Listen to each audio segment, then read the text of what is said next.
I was packing my last duffel when the message came through. Thanksgiving week. My first one home in 3 years. Her text read, "Thanksgiving is better without you. The kids don't want you here either. Stay there." I stared at it until the words blurred. No explanation, no hesitation, just cruelty. Efficient, deliberate. I didn't call, didn't ask why. I simply replied with one word. Understood. The barracks were quiet except for the faint hum of the generator outside. The kind of silence that sits heavy on your chest and dares you to break it. That's when I made the change. One line in the logistics form, barely noticeable. A quiet correction that meant my homecoming flight would take a slightly different route. By the time anyone realized, the orders would already be filed, and I'd have 72 hours before anyone questioned a thing. 72 hours to go home.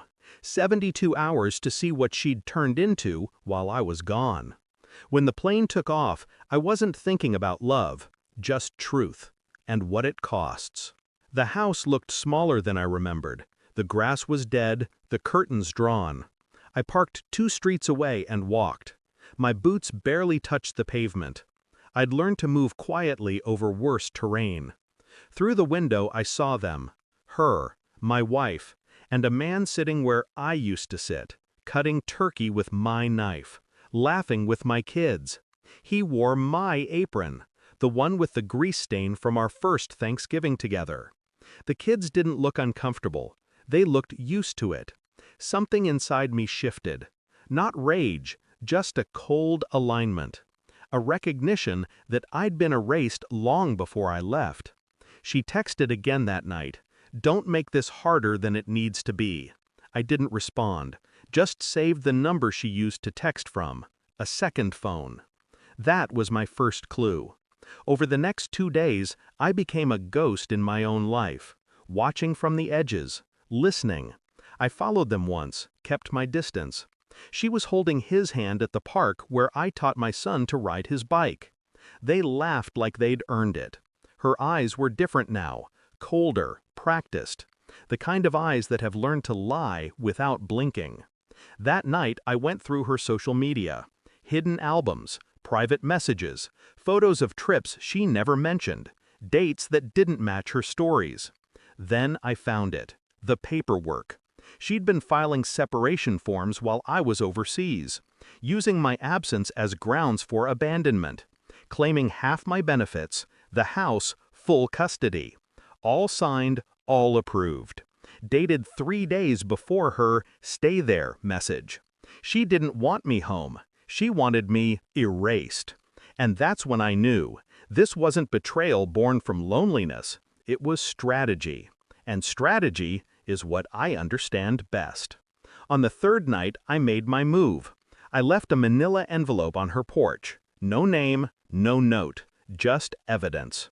Copies of her messages, bank transfers, hotel receipts, and one additional document. One she didn't know I had access to. Her boyfriend's discharge papers. Fraudulent. He'd falsified his medical claims, filed under a fake identity, paid through a shell account linked to her. I waited. At 2:37 a.m., my phone buzzed. 19 missed calls, 1 voicemail. Her voice trembling. "What did you do? You've ruined everything. Do you know what this means?" Yes, I knew exactly what it meant. Military fraud, identity theft, federal offense.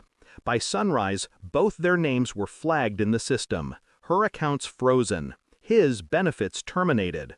The same system she used against me had just swallowed her whole. She showed up at my motel 2 hours later. No makeup, no control. A shell of the strategist she'd once been. "You did this," she spat. "You destroyed my life." I took a sip of coffee, didn't look at her.